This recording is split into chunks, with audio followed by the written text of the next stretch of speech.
Luc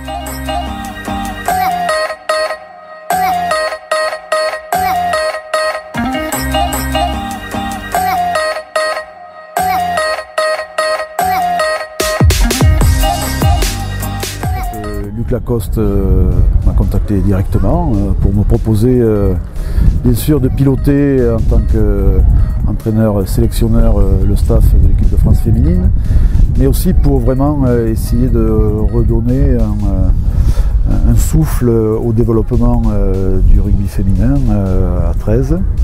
Et c'est l'articulation sur ces deux doubles projets, je dirais, qui m'a vraiment intéressé. Je connais assez bien le 13 féminin et il me semble qu'on ne peut pas espérer développer des compétences, qu'elles soient sur les joueuses ou qu'elles soient au niveau des entraîneurs, s'il n'y a pas la dimension club féminin, section féminine, équipe féminine, qui pèse vraiment dans l'articulation avec le staff. Voilà. Donc je me suis attaché avec l'ensemble de mon staff à planifier vraiment des interventions qui transmettent au maximum les informations sur le projet, voilà, de repérer des objectifs communs, de travailler à leur mise en situation, à leur mise en place. Et comme je l'ai dit aux filles tout à l'heure, c'est à la fois un projet qui concerne d'abord les joueuses, parce que ce sont elles les premières à devoir s'ambitionner sur le jeu, sur la préparation. Mais il faut qu'il y ait un cadre pour les accueillir, ça c'est les clubs qui doivent le fournir. Et il faut qu'il y ait une direction et des objectifs qui soient partagés.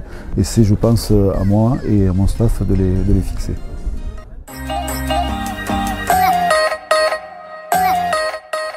Donc ces 2 journées de présélection, justement, elles matérialisent ce que dont je précisais précédemment, c'est-à-dire une volonté d'ouvrir, non pas à rester sur l'élite, mais concerner l'élite 1 et 2, et aussi quelques clubs périphériques, fédéraux, nationaux, qui auraient des joueuses en vue qui leur paraissaient extrêmement intéressantes, dans l'objectif d'organiser un club France qui soit tourné à la fois, bien entendu, vers la Coupe du Monde, parce que c'est un objectif majeur qui n'est pas un sous-objectif, voilà, ce n'est pas quelque chose qui sert de promontoire à autre chose, c'est vraiment un objectif central. Mais il y a autour et après surtout cet objectif, sûrement des rencontres au niveau européen pour lequel on veut vraiment mettre en place voilà, de futures joueuses qui vont être les candidates à l'équipe de France pour, nous l'espérons, la Coupe du Monde qui sera organisée en 2025. Voilà. Donc il y a ces 2 balises, je dirais, et un travail à faire dans l'immédiateté pour recruter les meilleurs, un groupe de 24 pour la Coupe du Monde, et à côté un autre groupe de joueuses qui sera, je l'espère, avec les moyens qu'on saura nous donner, préparé, suivi par poste et partagé avec les clubs.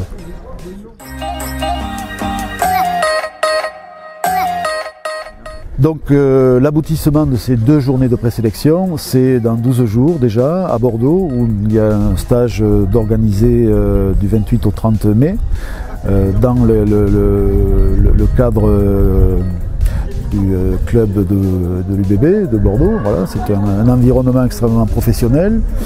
C'est à la fois, encore une fois, montrer que si on demande aux joueuses des ambitions, la fédération a su aussi mettre les moyens et construire les partenaires pour nous mettre à disposition des installations de haut niveau. Voilà. Donc 36 joueuses seront convoquées. L'objectif est de dégager de ces 36 joueuses, déjà de les mettre en situation de jouer à 13 contre 13 un match réel. Et ensuite, un mois après, de reproduire un stage à Bordeaux dans les mêmes conditions, mais cette fois-ci de 5 jours, dans lequel on va cette fois-ci vraiment avancer sur les projets de jeu, sur les spécificités des postes et sur tout ce travail de fond que l'on va essayer d'optimiser de manière à combler au maximum les quelques lacunes quand même et un niveau de progrès qui doit être visible dans 5 mois. Voilà, pour pouvoir espérer pouvoir s'opposer et pas juste subir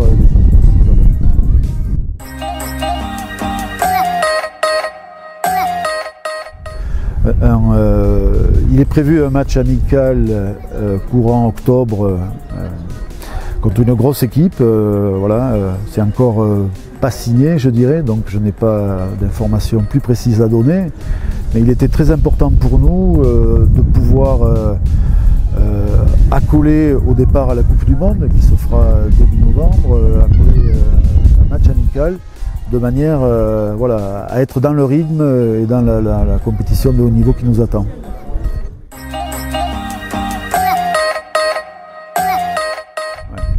Alors les objectifs pour cette Coupe du Monde, je pense qu'il faut qu'on soit réaliste déjà. Moi je ne marche pas sur les nuages dans la rêverie. Voilà. Je pense que mon job c'est d'être pragmatique au regard de ce que je vois, d'être capable d'être aussi sur des objectifs assez précis et opérationnels qui vont mobiliser tout le monde. Donc on sait qu'on joue le champion du monde, la championne du monde, les vice-champions du monde et les îles Cook qui ne sont pas non plus les premières venues. Pour moi, quand on aura une équipe, quand on aura vu jouer en situation de jeu réel les filles que l'on aura sélectionnées, je pense qu'on sera en mesure d'avancer sur un objectif que tout le monde attend en termes de gain de match. Voilà. Bon, il est clair que la troisième équipe de la poule, qui sont les îles Cook, représente déjà un objectif qu'il faut à tout prix que l'on mette à notre portée. Voilà.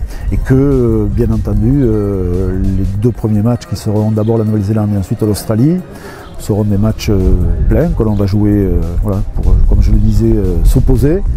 Mais que j'espère qu'on aura su semer dans les matchs de préparation et dans ces deux premiers matchs des éléments de certitude qui nous permettront, je l'espère, de passer devant ces équipes de l'île Cook.